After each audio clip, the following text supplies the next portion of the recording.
Using picture books can be a good way to introduce parody, even to high school students, because parody can be a difficult concept for students to grasp. Beginning with material that's more accessible both engages students and helps with comprehension. In small groups, have students look up 3 to 5 definitions of parody. Don't worry about them recording definitions exactly. Using these definitions, have them create a working definition of parody in their own words. Now reinforce the concept of parody by walking through an example, such as the picture books, Where the Wild Things Are and Where the Mild Things Are. Explain to them that you recognize that Where the Wild Things Are is a book intended for younger audiences.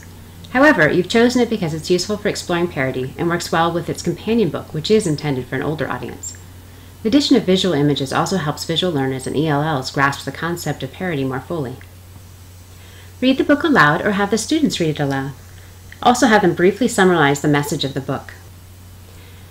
Then read Where the Mild Things Are and have students summarize the message of this parody. Discuss all the ways that this book parodies the original book.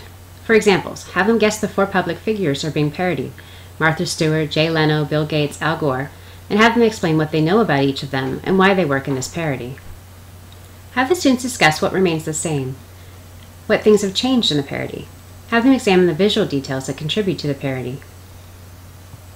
Have students return to their definitions of parody to see if they want to add any additional nuance after having read the 2 books. Another picture book pairing would be Goodnight Moon and Goodnight Goon.